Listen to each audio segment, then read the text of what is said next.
All right, it is 3 o'clock, so I'm going to get today's alternative virtual SI session started. Thank you all for coming today. Um, I hope you guys had a good week last week as we're kind of heading into, probably most people are heading into their last round of midterms about now.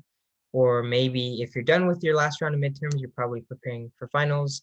So I know you guys have a lot of stuff going on right now. So I appreciate you guys taking the time to come out to today's session. Today, what we're essentially going to be doing is we're going to be reviewing all the material that we've covered in the unit up to this point, and essentially just going over all those ecological concepts so that we have sort of like a checkpoint that we can use to move forward as we move throughout the unit and as we prepare for the final exam in this class. So let me share my screen and we can get right into today's activities. Let's see if I can chat. Nice. All right. So yeah, just like I said, we're going over ecological foundations today. And here's the agenda. So today's session is going to be very different from all of the previous sessions I've done because as you guys know, if you've been to one of my alternative virtual SI sessions before, I really like to use concept outlines and skeleton outlines to help you guys navigate the material.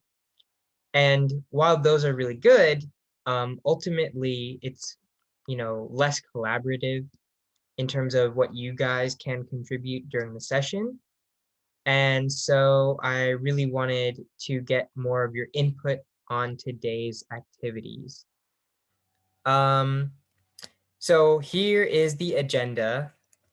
The first activity is peer advice. You guys are just going to share out what you guys have learned over this semester in terms of studying for exams and, how that is going to be for you.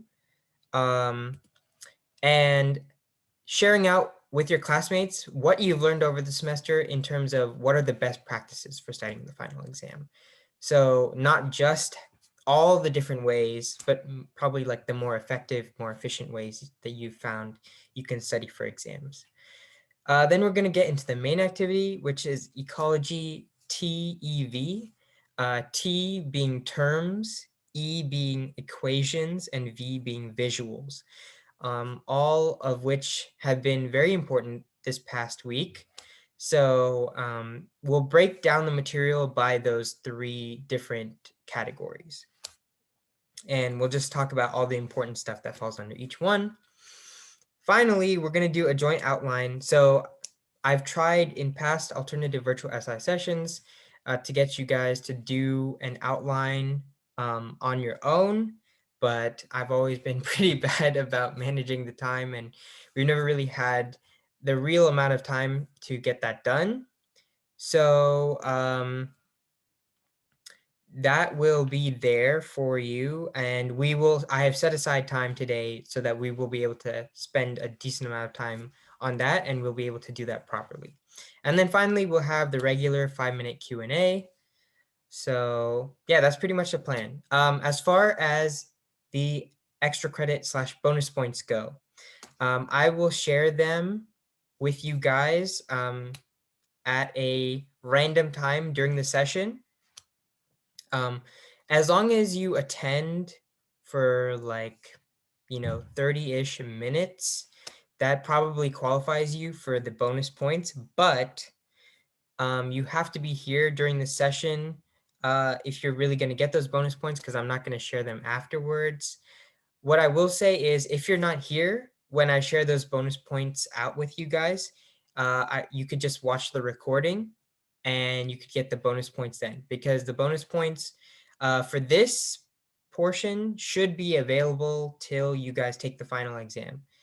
And although it's not a guarantee that the recording will be out by then, it's probable that the recording will get out on time. So yeah, just kind of gauge how it's going, and I will share the bonus points information randomly in the middle of this session today.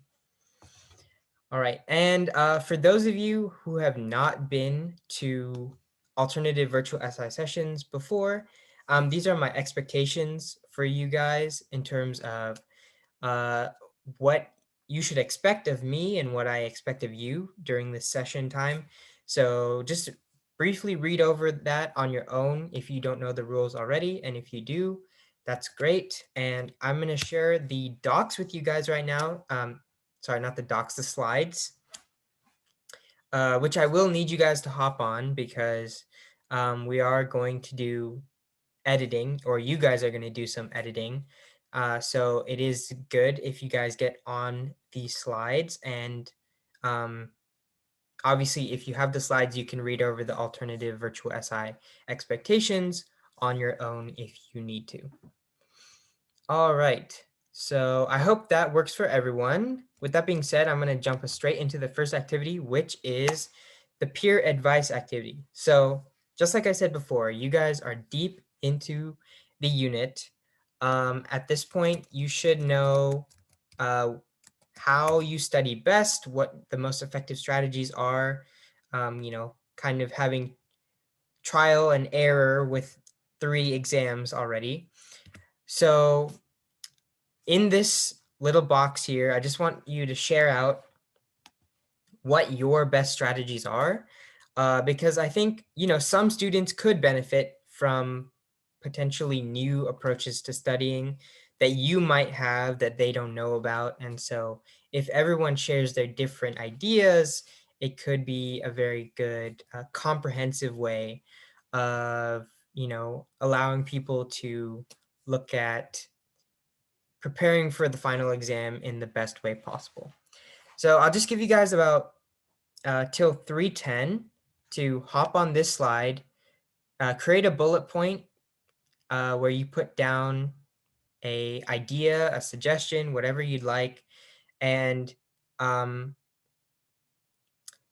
first, I'd like you guys to put down like maybe 1 bullet point each, because there might not be that much room. If the activity dies down and there's still space, then feel free to put down another bullet point. But yeah, so I'll give you guys about 3 minutes. Just jot down your ideas and then we'll talk about them.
All right, we got about another minute before we'll start going over all your suggestions.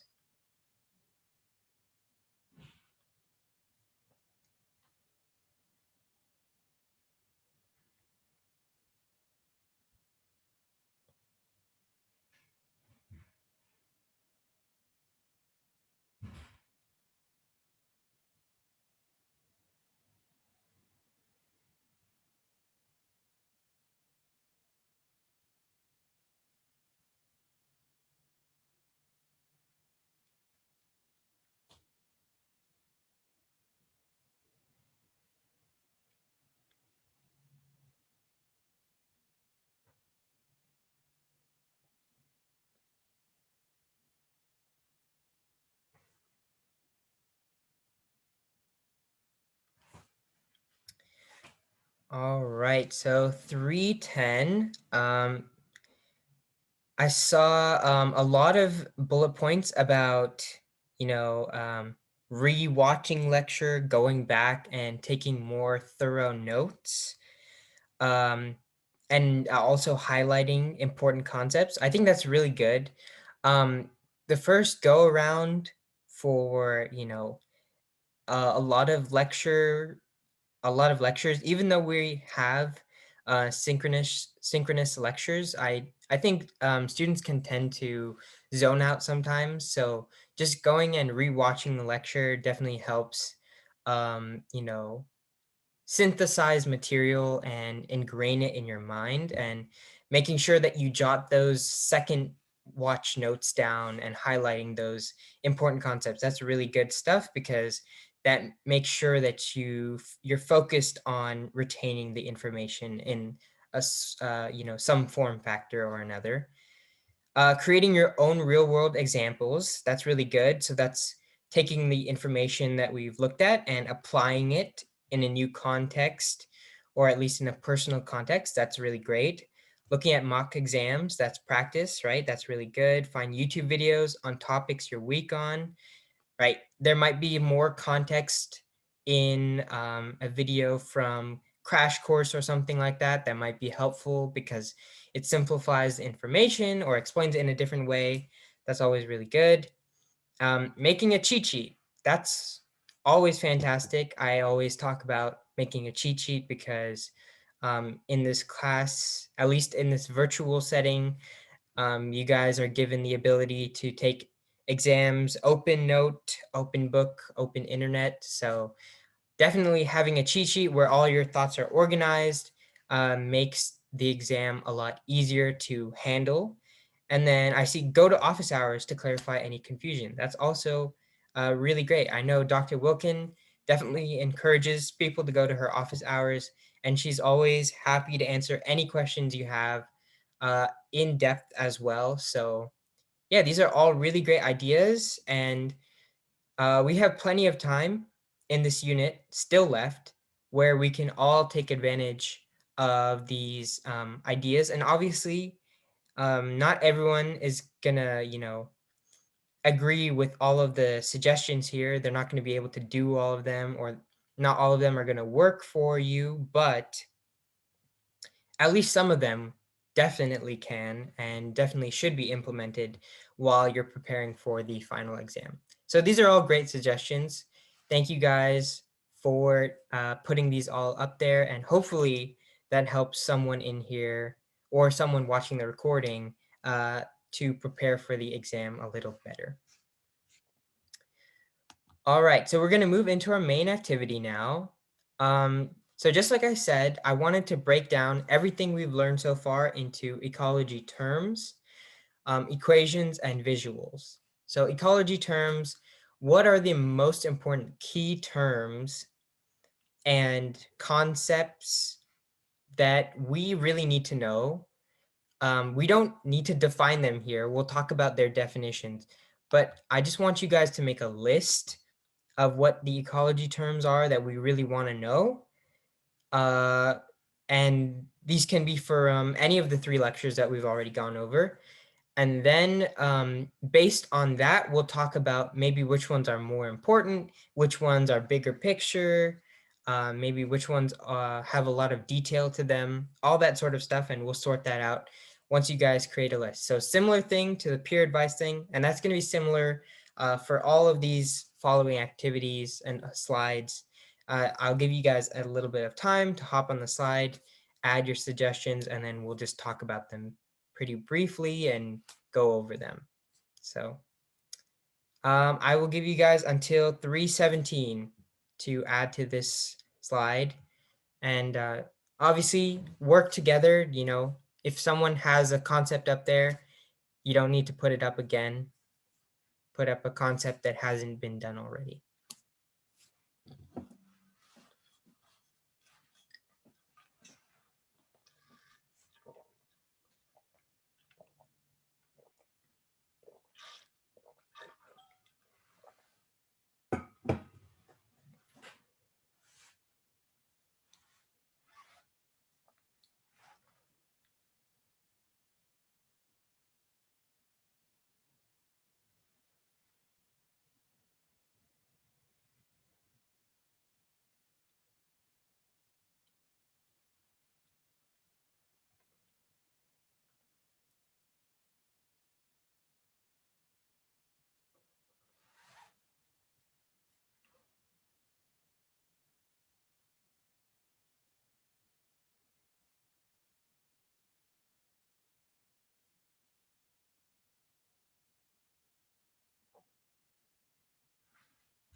about a couple more seconds. If you guys want to add any last notes before we wrap it up and review.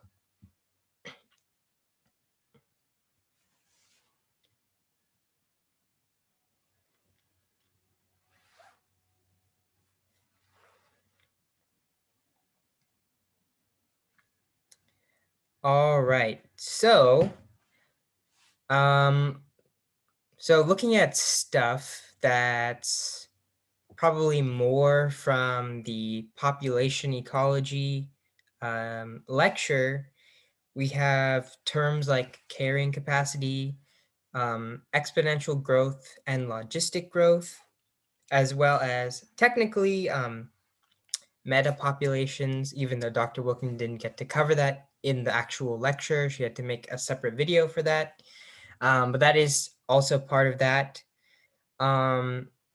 So real quick, can someone tell me, so carrying capacity is the hypothetical limit of individuals that can exist within a certain environment or within a certain population, given the amount of resources that are available. So can someone tell me in the chat, does carrying capacity apply to both exponential growth and logistic growth models?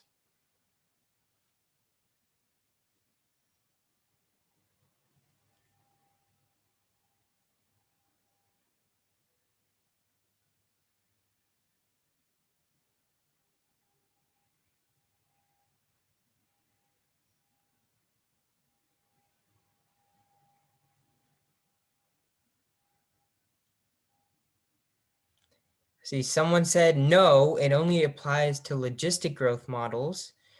Awesome. Okay. So only logistic growth models. And why is it that it only applies to logistic growth models?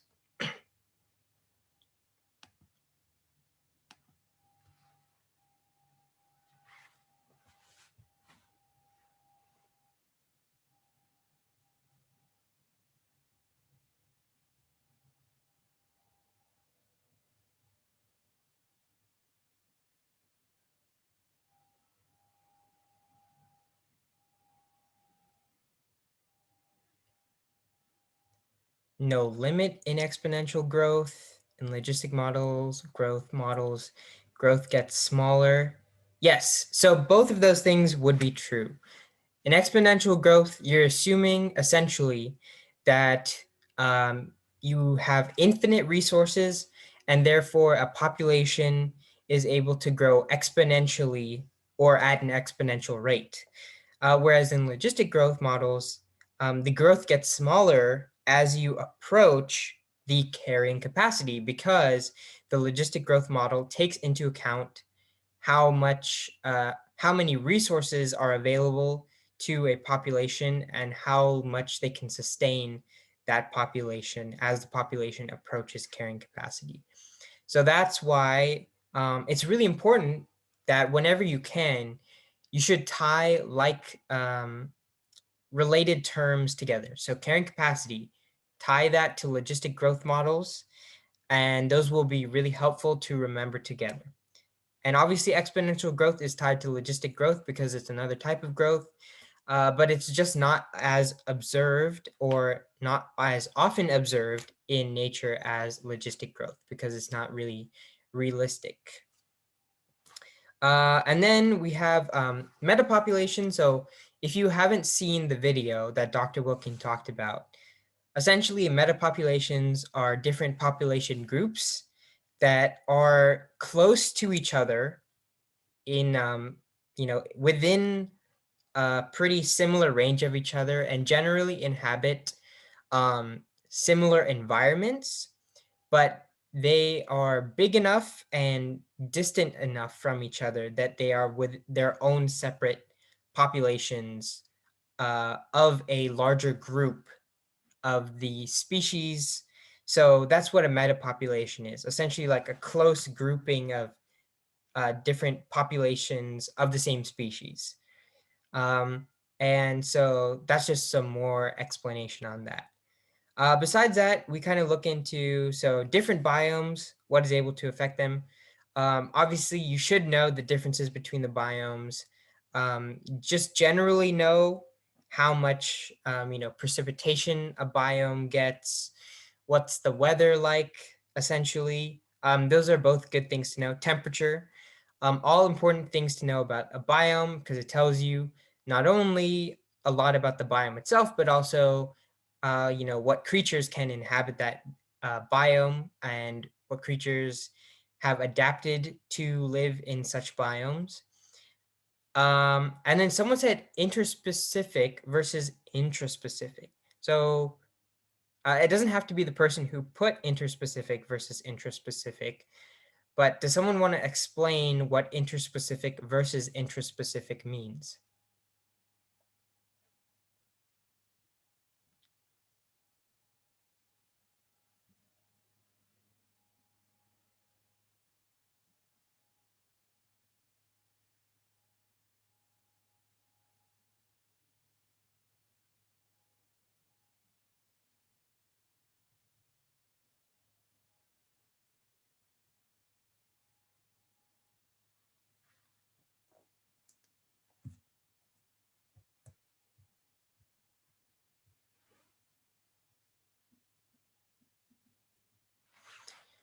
So interspecific is competition between different species, and intraspecific is the opposite. So meaning competition between the same species, um, maybe different populations of the same species, or just within a population between individuals of the same species.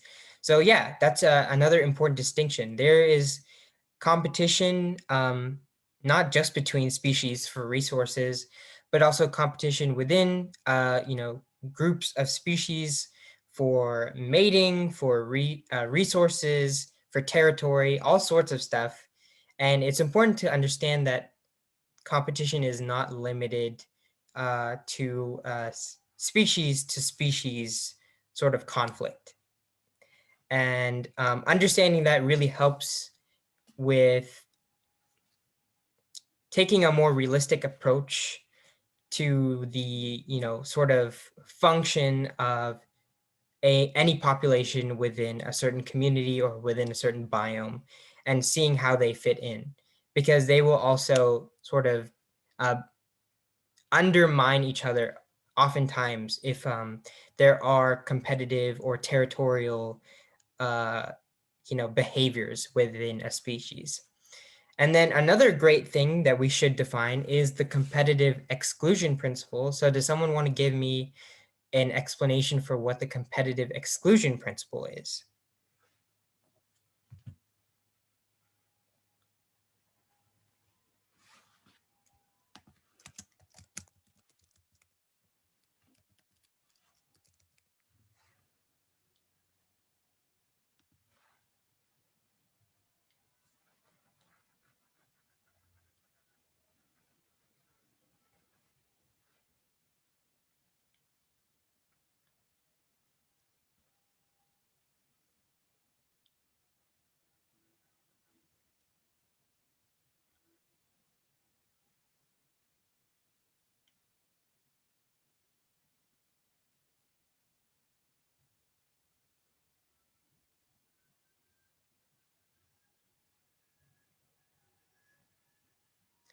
So I see a couple answers.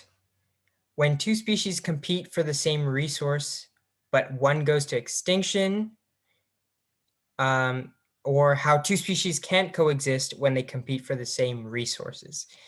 Yes, exactly. So in competitive exclusion principle essentially says that when two species go head to head, or two groups or populations go head to head, essentially one will come out on top no matter what, and the other one will be driven to extinction, or will either be driven into some other niche where they wouldn't compete for the same resource, because they cannot coexist at the same time, both fighting for one resource if one of the populations is a stronger competitor by a significant margin.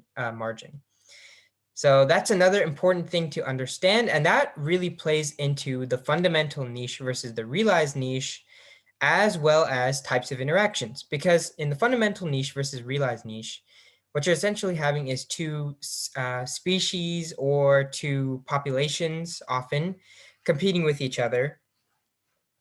And one is the stronger competitor. One is the stronger competitor. And the stronger competitor takes the fundamental niche, which essentially has resources that are desired both by both populations that are in competition. But unlike in the competitive exclusion principle, well, it is essentially like the competitive exclusion principle because both populations don't end up competing for the same resource in the end. The lesser competitor or the weaker competitor is pushed into the realized niche, which is essentially like a different resource that's not as suitable, that's not as great, but it serves its purpose and is able to supplement the weaker population, the weaker competitor. And it does align with the competitive exclusion principle in the sense that yes, there are no two species that will compete for the same resource that will, remain, that will both remain. One species has to go and rely on a separate resource. And that is the realized niche that the weaker competitor has to rely on, while the stronger competitor gets the fundamental niche. And that fundamental niche versus realized niche plays into one of the types of interactions that we've looked at, which is competition. And competition is a negative interaction. And there's about 4 more interactions that we have looked at. So I'm not going to go into each interaction. I'll just tell you what the negative positives are. But can someone list, or can multiple people list for me what the other 4 interactions are besides competition that we might observe? Direct interactions.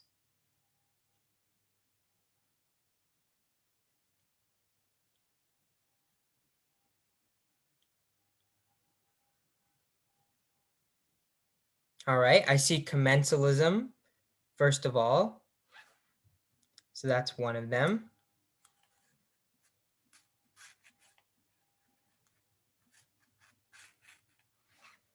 I see mutualism.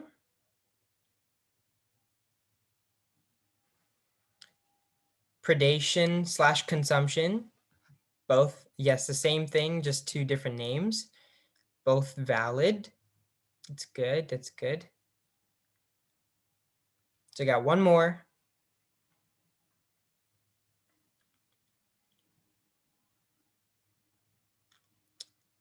Amensalism, or also can be called parasitism.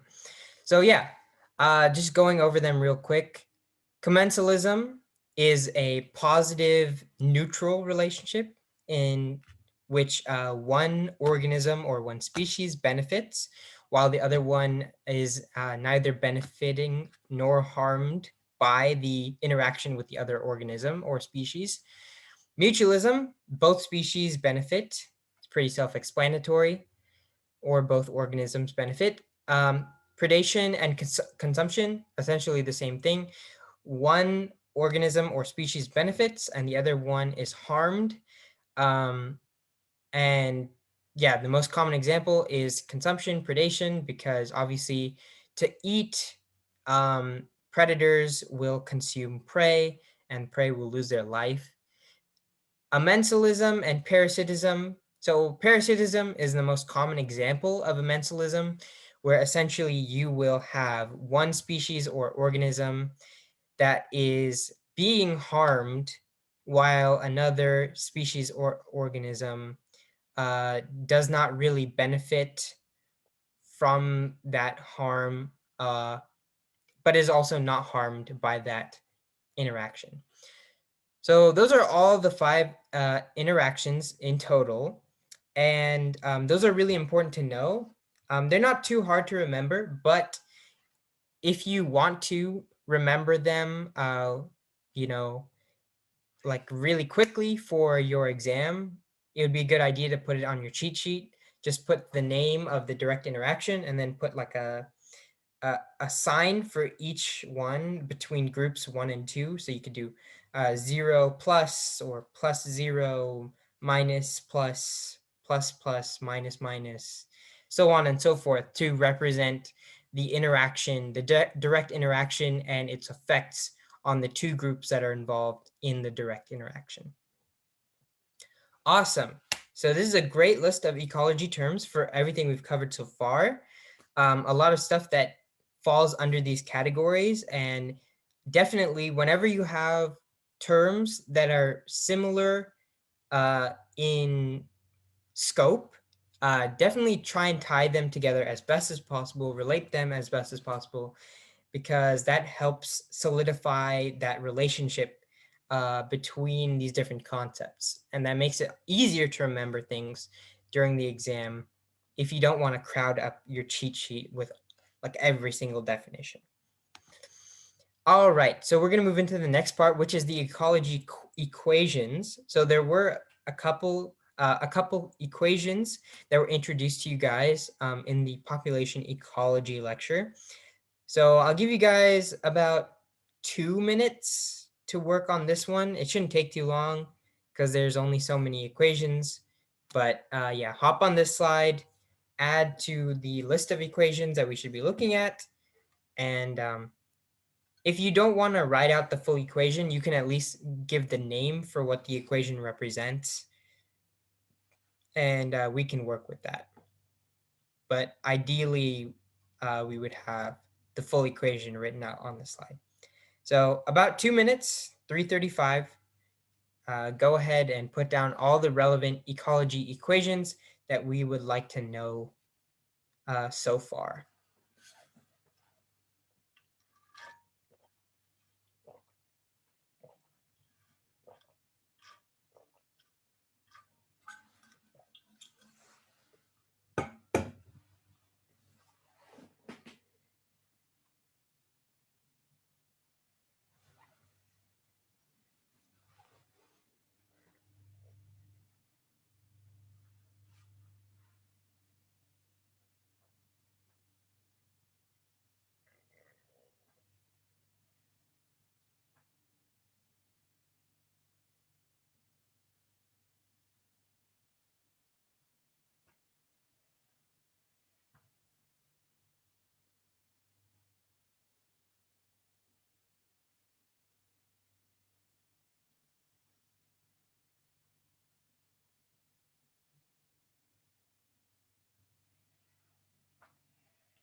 About another minute or so to finish up here. And if you need help remembering the equations, feel free to refer back to the lecture slides to refresh and jog your memory. I'll wait a couple more seconds.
All right, I'm going to stop you guys right there. So we've got a couple equations here that we're just going to look at real quick. The first thing is the logistical growth equation, where we have dn over dt. That's the change in the population, change in number of individuals in the population over a change in time, which is equal to the instantaneous growth rate times the initial population size times carrying capacity minus population size divided by carrying capacity again. So those are all the different variables and what they mean in that equation. As you can see, there's also the equation for exponential exponential growth. And exponential growth, we kind of we have two equations that we generally refer to. Does anyone know what the equation is where we're looking specifically at the instantaneous rate? The R equals, not the big R equation for the net reproductive rate, but the little r equation for instantaneous growth rate.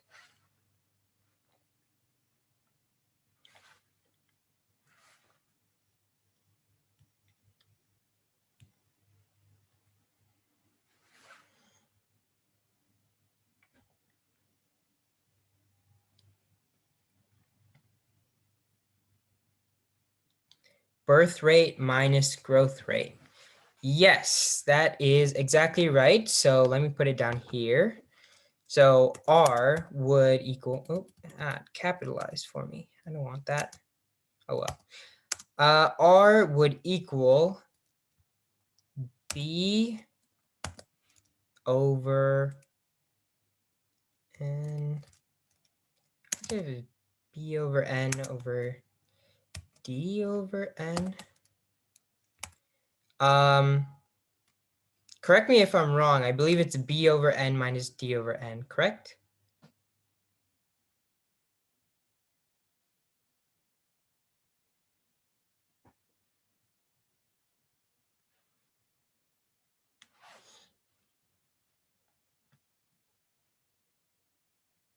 Yes. Okay, cool. Just checking.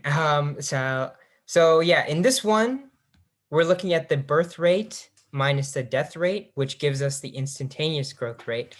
But this one has a very important exception, which is that we assume there is no emigration or immigration into or out of the population. So that's another thing with exponential growth, right? It's already not very realistic.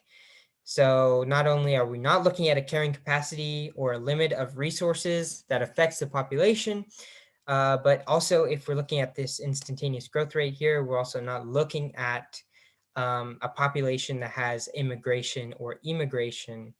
We're just looking at a population that has deaths and births. And then finally, for the net reproductive rate, someone put down R equals delta LX times MX. So that's really good. And that ties into our life tables that tell us a lot of information about populations, specifically females within populations at different age ranges, survivorship, fecundity, all that sort of stuff. So real quick, as a refresher, what does LX represent and what does MX represent?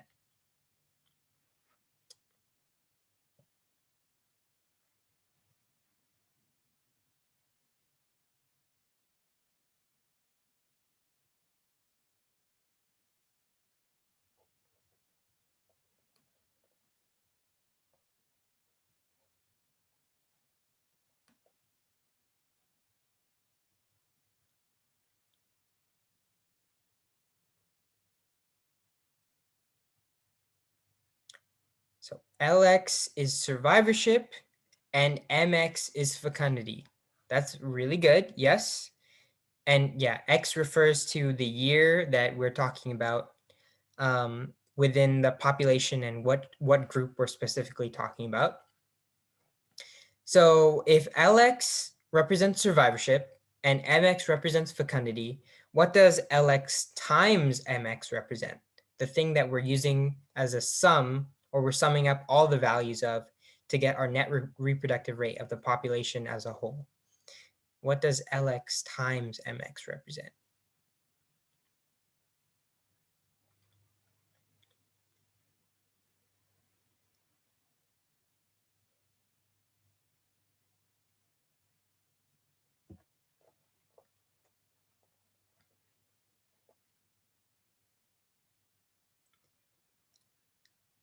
Age-specific fecundity, you're on the right track. So age-specific fecundity is probably more specifically just MX. There's a word that goes in front of all of that that's more accurate.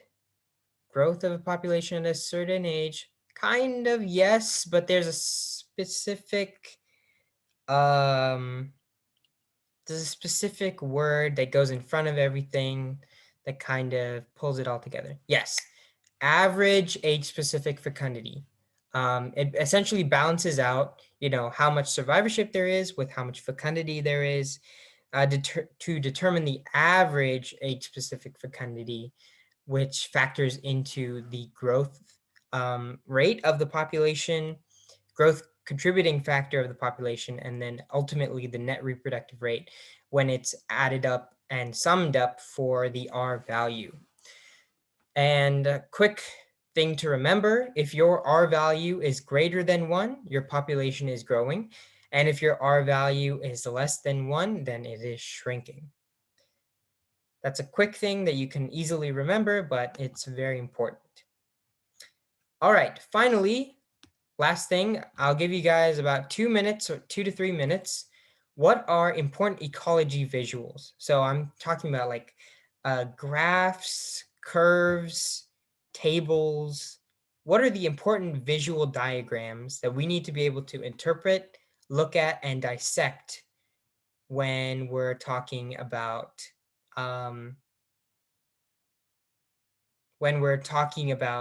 often in this case population ecology, but sometimes otherwise?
All right, it looks like you guys are about done.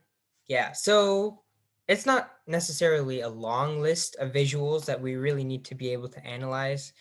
But certainly there are very important things that we need to be looking at, such as life tables, which can often be confusing if you don't really know what you're looking at. If you need practice with life tables, definitely try looking online for some practice life tables that you can work with. I also have a life table practice in one of my session slides from this past week.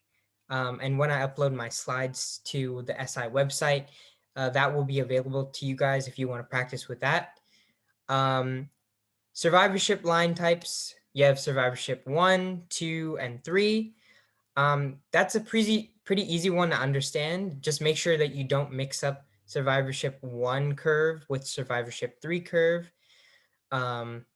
Because they are specific, they're not interchangeable in terms of where they are on the lines. Also, in that area that wasn't exactly put down, I would add demography charts,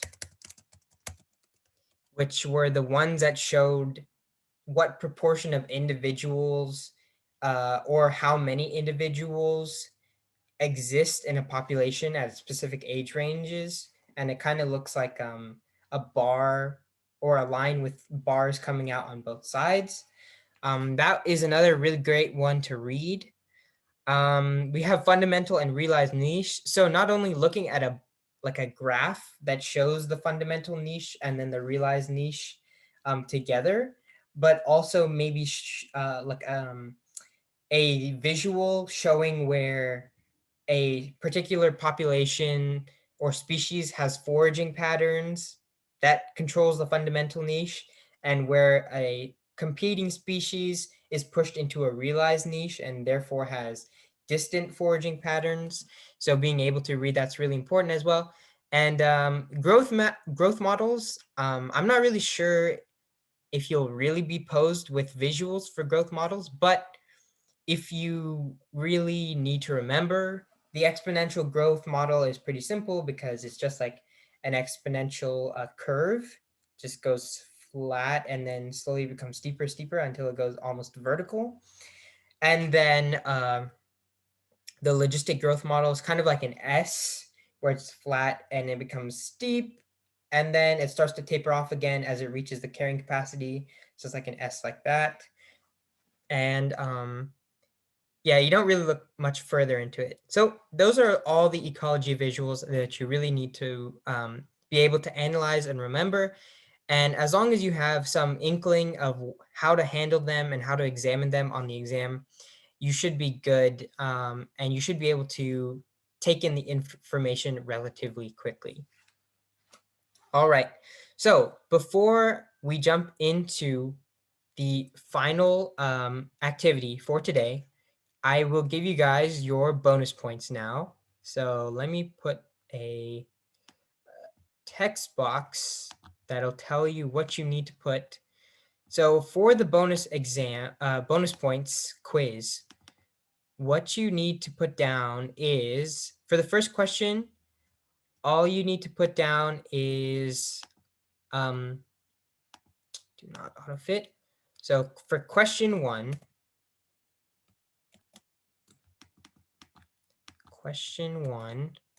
on that quiz, all you need to put down for today is 1 for the thing. And let me help you actually navigate to it first. So you're going to go to assignments. You're going to scroll all the way down to undated assignments.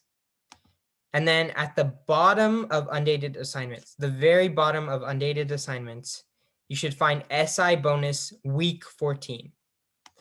You're going to click on that. You're going to preview the quiz. And then you're going to put in today's date. Obviously, it's May 1st. You only need to put the date for today, which is 1. So you're going to put 1 for question 1. And then for question 2, you're going to put in the word chaparral, spelled exactly like this for the favorite biome, spelled exactly like this, no caps, nothing fancy, nothing special. And if you put a 1 here like this, and if you put chaparral spelled exactly like this, not capitalized at all, just like this, you will get the full points when Dr. Wilkin goes back to regrade these manually, probably near the end of the semester. All right, so that should be instructions that are clear enough for this. So hopefully that sorts you guys out.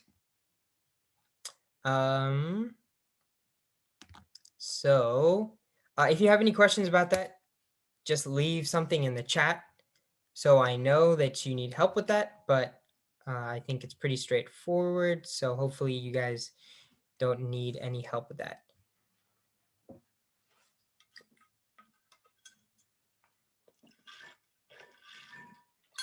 And we'll do the most popular outline.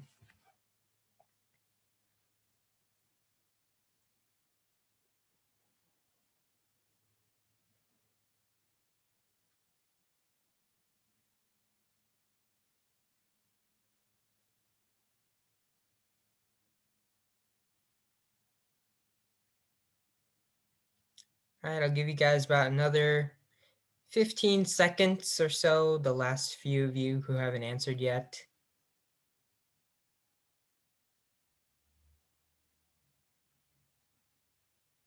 It's pretty close between two. All right, and I'm going to stop it right there.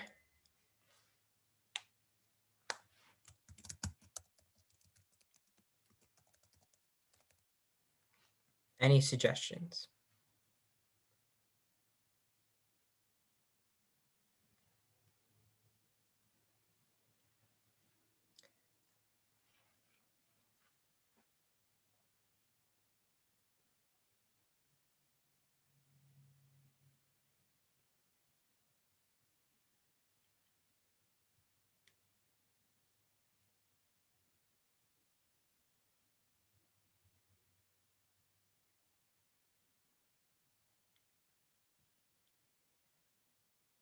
So population growth, we can look at growth models, logistic versus exponential, and okay, population.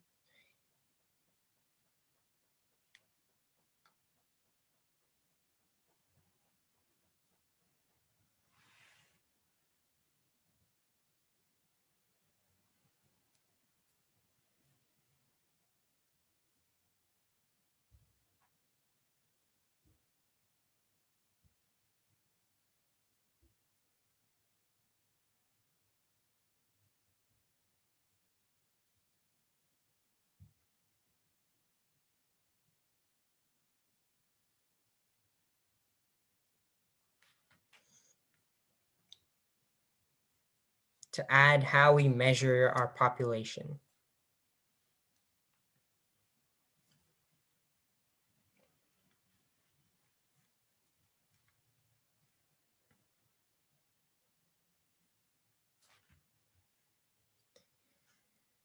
I would go. So real quick, end of the session, I am willing to stay another 5 minutes for a Q&A if you guys have any questions. Also, it would be a huge, huge favor to me if you guys could fill out this Google form real quick on your way out of the session. Essentially what it is a final semester evaluation for SI in your class. Just generally, what have been your experiences with SI sessions this semester?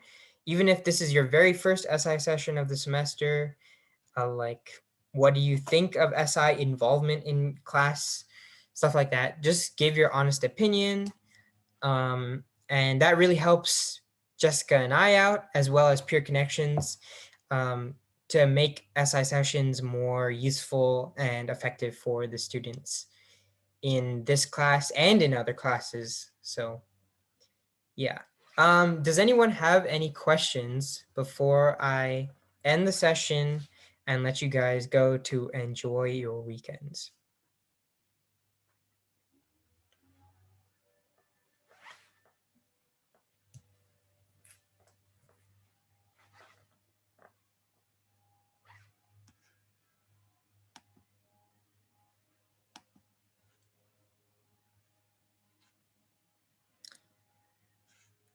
All right, I will take that. Okay, don't have any questions yet. Sure, that's fine. That's fine. So I will take that as a no, and I will let you guys head out for the weekend. Thank you all for coming. Please do fill out the form if you have time. And otherwise, enjoy your weekend. And I will be sending the recording and the slides to you soon enough. Soon enough. Yeah. Take care, you guys.